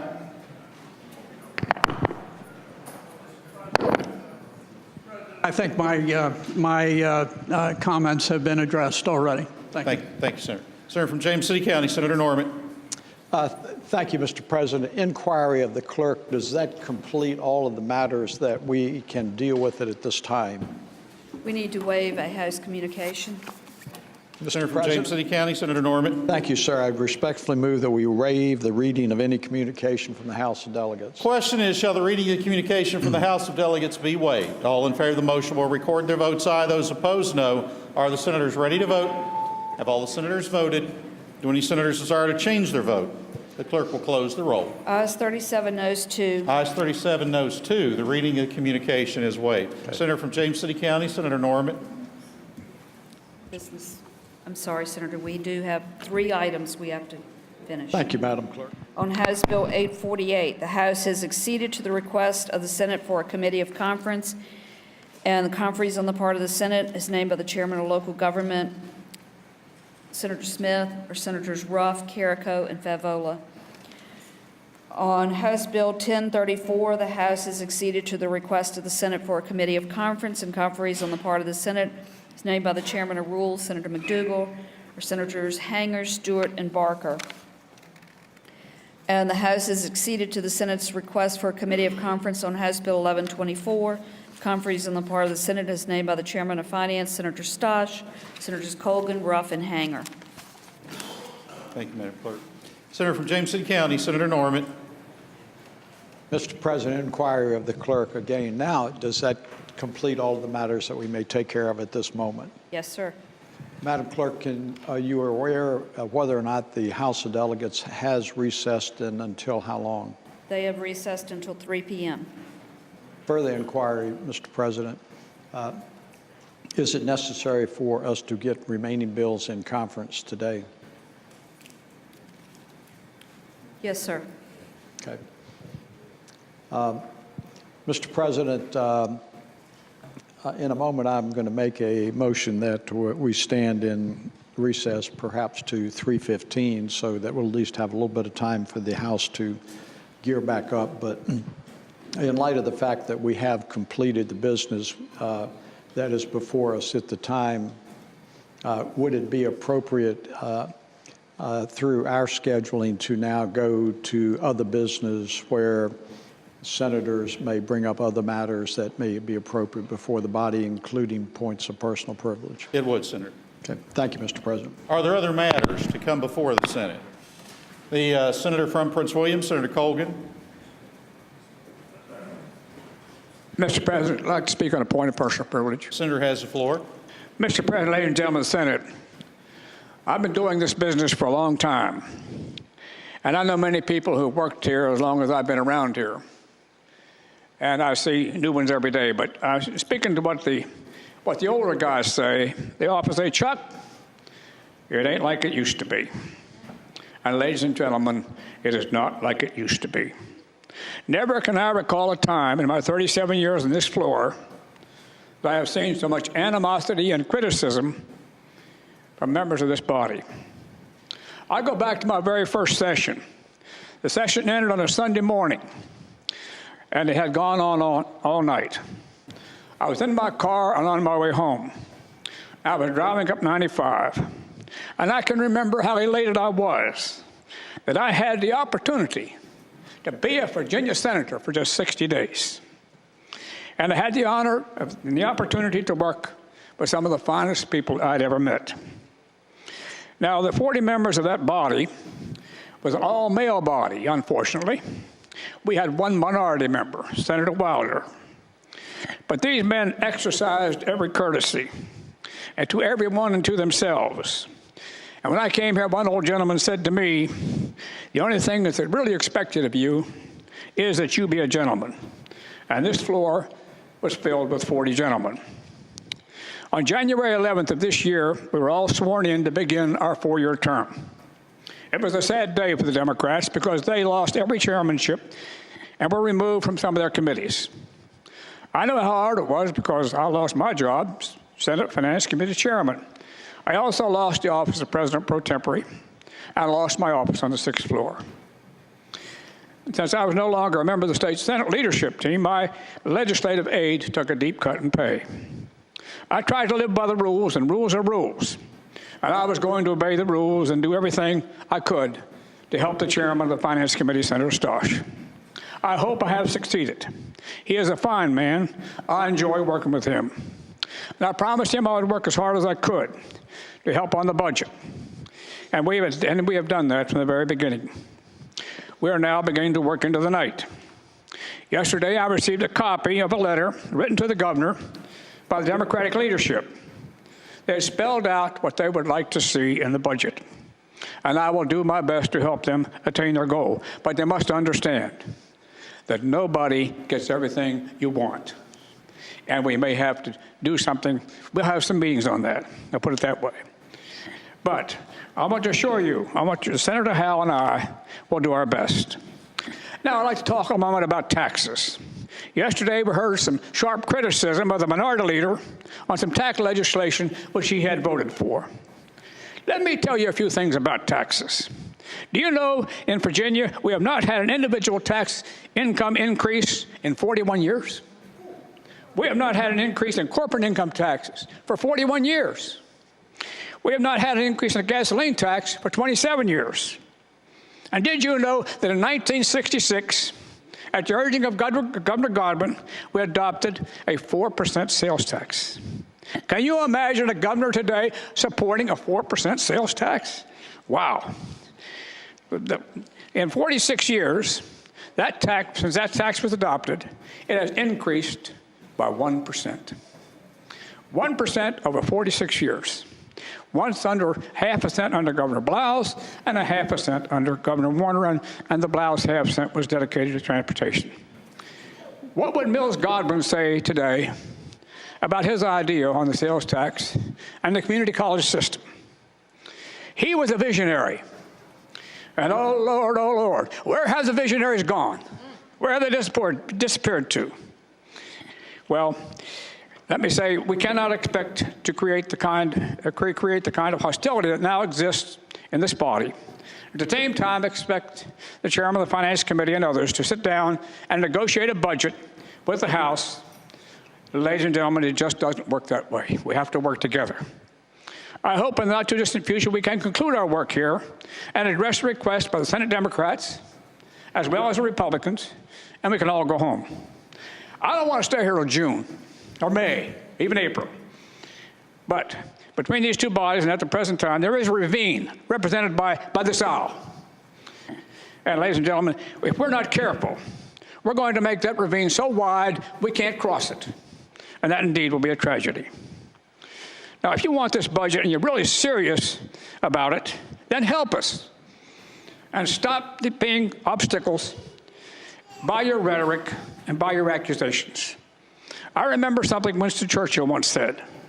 He said a politician is one who is concerned about the next election. A statesman is one who is concerned about the next generation. We should be concerned about the next generation. We should be concerned about the Mills Godwin visionaries. Be a visionary. Have the guts and the courage it takes sometimes to make the hard choices. We must do something about transportation in this Commonwealth. We all know that. Yet we back away from it by saying the House won't pass the bill. Well, perhaps if we showed them some leadership, they would pass the bill. So I think that there's so many things that Virginia needs, and we have the ability and the intestinal fortitude to bring them about. I thank you for your time. Thank you, Senator.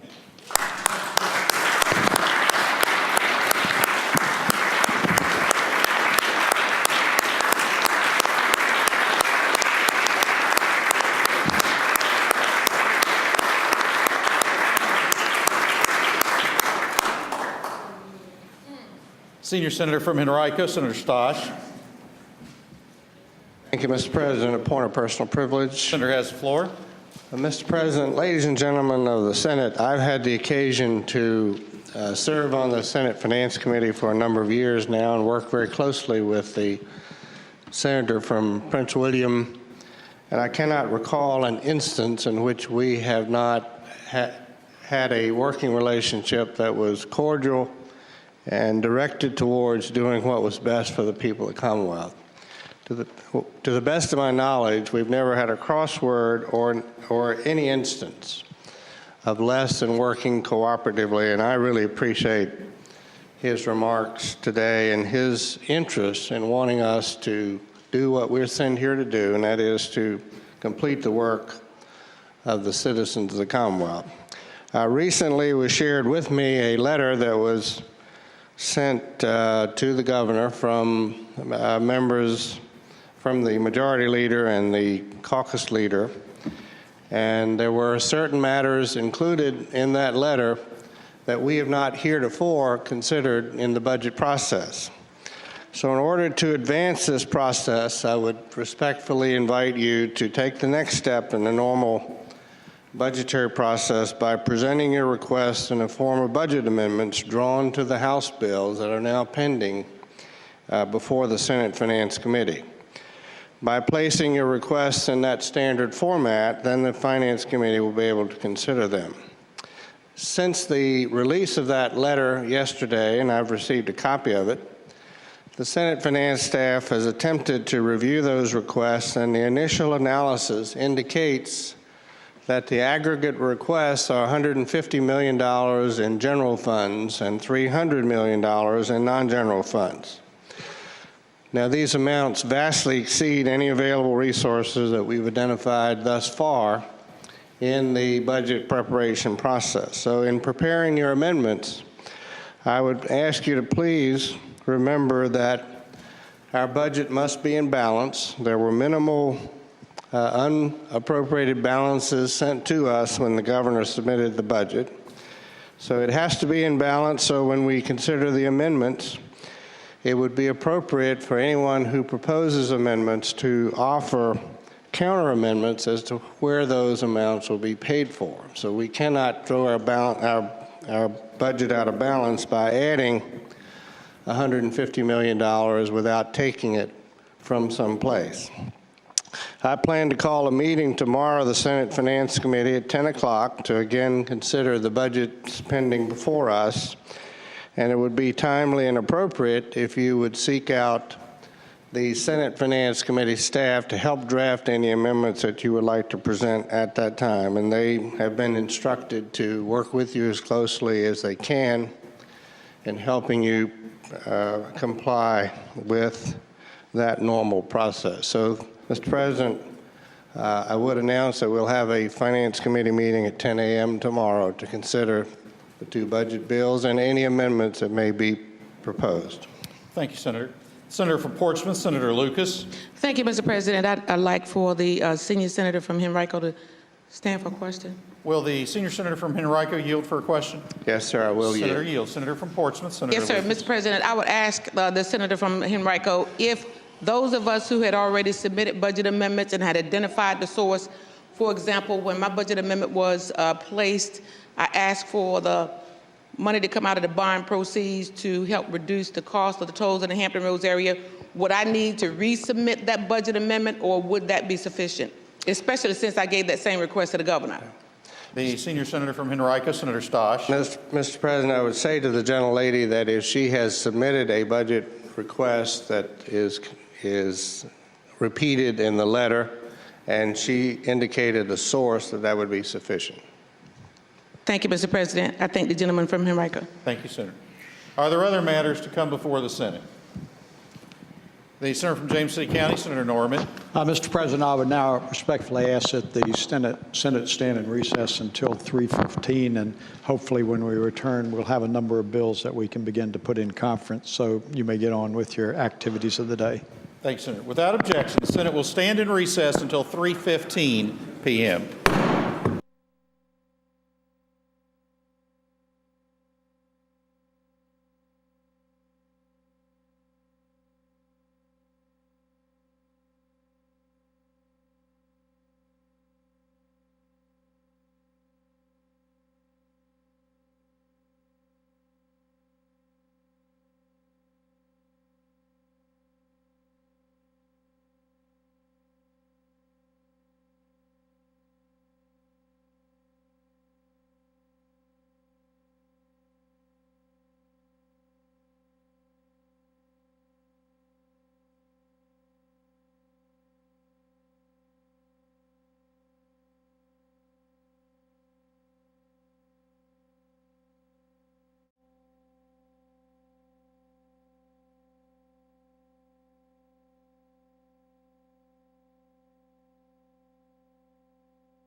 Senators will please take their seats. The clerk will report any communications from the House of Delegates. The senator from James City County, Senator Norman. Respectfully move that we waive the reading of any communications from the House of Delegates. Question is, shall the reading of the communication from the House of Delegates be waived? All in favor of the motion will record their votes aye. Those opposed, no. Are the senators ready to vote? Have all the senators voted? Do any senators desire to change their vote? The clerk will close the roll. Ayes 29, noes 3. Ayes 29, noes 3. The reading of the communication is waived. The clerk will call supplemental calendar number 1. Supplemental calendar number 1, unfinished business House Bill 878. The House has rejected the Senate amendments. The senator from Roanoke County, Senator Smith. Mr. President, I move that we insist on our amendments and request a committee of conference. Thanks, sir. The question is, shall the Senate insist on its amendments and request a committee of conference? All in favor of the motion will record their votes aye. Those opposed, no. Are the senators ready to vote? Have all the senators voted? Do any senators desire to change their vote? The clerk will close the roll. Ayes 37, noes 0. Ayes 37, no 0. The Senate insists on its amendments and requests a committee of conference. House Bill 1111. The House has rejected the Senate substitute. Senator from Mecklenburg, Senator Ruff. Mr. President, I move that we insist on the Senate amendments and request a committee of conference. Question is, shall the Senate insist on its amendments and request a committee of conference? All in favor of the motion will record their votes aye. Those opposed, no. Are the senators ready to vote? Have all the senators voted? Do any senators desire to change their vote? The clerk will close the roll. Ayes 36, noes 0. Ayes 36, no 0. The Senate insists on its amendments and requests a committee of conference. House Bill 1294. The House has rejected the Senate substitute with amendments. The senator from Roanoke County, Senator Smith. Mr. President, I move that we insist on our substitute with amendments and request a committee of conference. Question is, shall the Senate insist on its substitute and request a committee of conference? All in favor of the motion will record their votes aye. Those opposed, no. Are the senators ready to vote? Have all the senators voted? Do any senators desire to change their vote? Clerk will close the roll. Ayes 36, noes 0. Ayes 36, no 0. The Senate insists on its substitute and requests a committee of On conference. House Bill 1298, the House has agreed to the Senate substitute. That bill is done. Unfinished business, Senate. Senate Bill 57 has passed the House with a substitute. Senator from Harrisonburg, Senator Obenshain. Mr. President, I move that we concur with the House substitute. The House miraculously was able to do in about half the words what we tried to do in twice the words. Thank you, Senator. Question is, shall the Senate concur with the House amendment? Mr. President, could this Senator go from by Roanoke City, Senator temporarily Edwards. so we have a chance to look at it? Pardon? Go by temporarily. Without objection, Senate Bill 57 will go by temporarily. Senate Bill 148 has passed the House with a substitute. The Senator from Russell County, Senator Puckett. Thank you, Mr. President. I would move that we concur with the House amendment. This is an amendment that simply broadens the scope of who can actually participate in this. We had narrowed it down to add state police, and that was a little bit of a problem, but we have inserted in that in the amendment from the House that it would be law enforcement instead of state police. And again, I would move we concur with the House amendment. Thank you, Senator. Question is, shall the Senate concur with the House amendment? All in favor of the motion will record their votes aye. Those opposed, no. Are the senators ready to vote? Have all the senators voted? Do any senators desire to change their vote? The clerk will close the roll.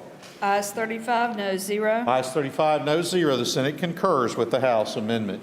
Senate Bill 685 has passed the House with a substitute. The senator from Spotsylvania, Senator Reeves. Mr. President, I would move that we concur with the House amendment. Senator, just a brief explanation. I was looking for that. Yes, Mr. President, that most of the substitute had to deal with technical changes to the search warrant, GPS tracking device. In nature, those were cleaned up in committee, Mr. President. Thank you, Senator. Question is, shall the Senate concur with the House amendment? All in favor of the motion will record their votes aye. Those opposed, no. Are the senators ready to vote? Have all the senators voted? Do any senators desire to change their vote? The clerk will close the roll. Ayes 33, no 0. Ayes 33, no 0. The Senate concurs with the House amendment.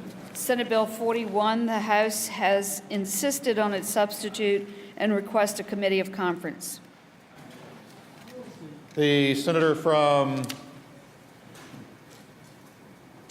Richmond City, Senator Marsh.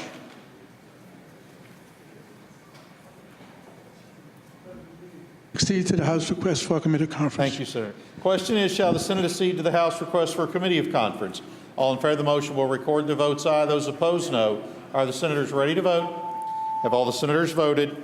Do any senators desire to change their vote?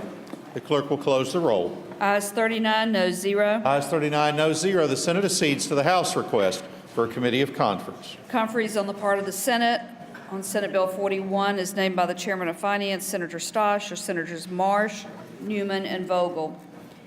Senate Bill 598, the House insists on its substitute and request a committee of conference. Senator from Lynchburg, Senator Newman.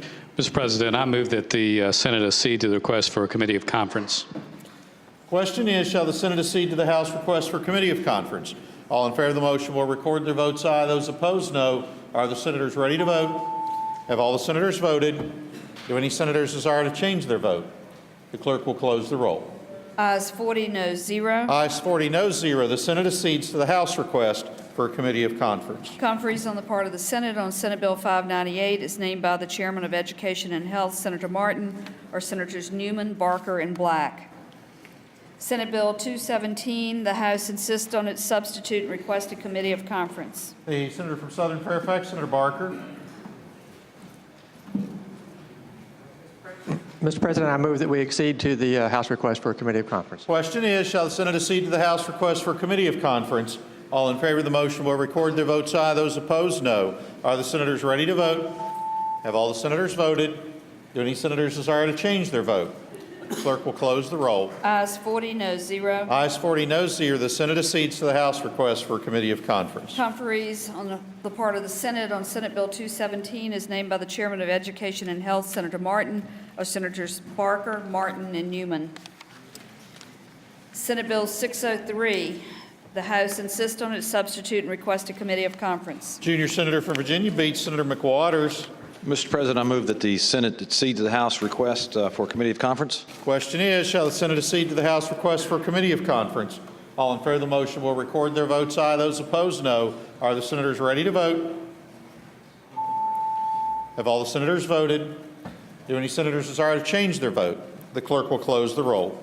Ayes 38, noes 2. Ayes 38, noes 2. The Senate accedes to the House request for a committee of conference. Conferees on the part of the Senate on Senate Bill 603 is named by the Chairman of Rehabilitation and Social Services, Senator Wagner, or Senators McWaters, Black, and Favola.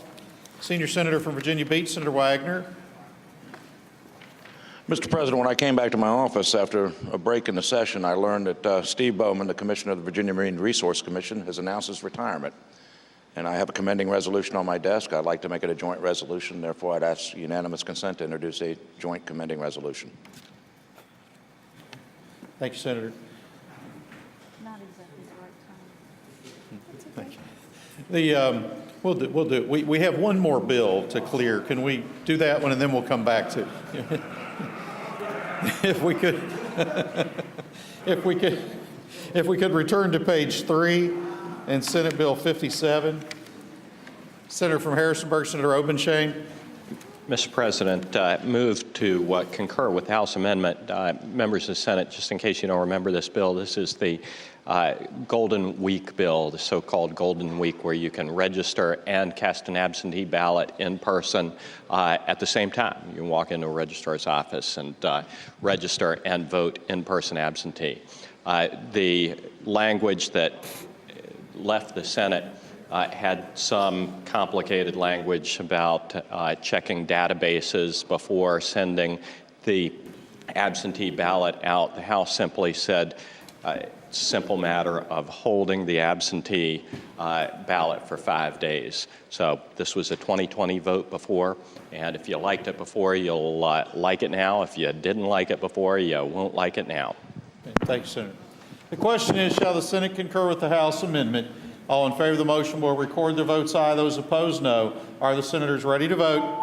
Have all the senators voted? Do any senators desire to change their vote? The clerk will close the roll. Ayes 20, noes 20. The ayes are 20, the noes are 20. The chair votes aye. The Senate concurs with the House amendment. Now the senior senator from Virginia Beach, Senator Wagner. Yes, Mr. President. Again, I was shocked to know it, and I've worked with Steve for many, many years in this capacity as Virginia Marine Resource Commission, as a commissioner, and as the head of law enforcement prior to his becoming commissioner, and I would ask for unanimous consent to commend his 30 years of service to the Commonwealth.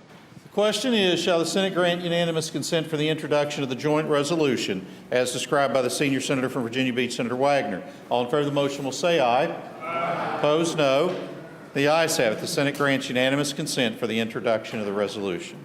Senator from Hanover, Senator McDougal. Mr. President, I move that the rules be suspended and SJR 19 be taken up for immediate consideration. Question is, shall the rules be suspended and Senate Resolution 19 be taken up for immediate consideration? All in favor of the motion will record their votes aye. Those opposed, no. Are the senators ready to vote? Have all the senators voted? Do any senators desire to change their vote? The clerk will close the roll. Ayes 40, noes 0. Ayes 40, noes 0. The motion is agreed to. The rules are suspended to take up the resolution for immediate consideration. The clerk will please read the title of the resolution. Senate Resolution Number 19, commending Michael P. Adams. Senator from Hanover, Senator McDougal. Mr. President, I move the resolution be agreed to, and speaking to the motion. Senator has the floor. Mr. President, I know the members might not be aware of this, but Michael Adams, who is our Director of Strategic Planning in our clerk's office, is the staff chair for the Executive Committee of NCSL for 2011 and 2012, and that is the highest position that one can rise to in NCSL. And again, Mr. President, I would move that the resolution pass. Thank you, Senator. The question is, shall the resolution be agreed to? All in favor of the motion will say aye. Aye. Opposed, no. The ayes have it. The resolution is agreed to. Senator from James City County, Senator Norman. Mr. President, inquiry of the clerk. Where are we?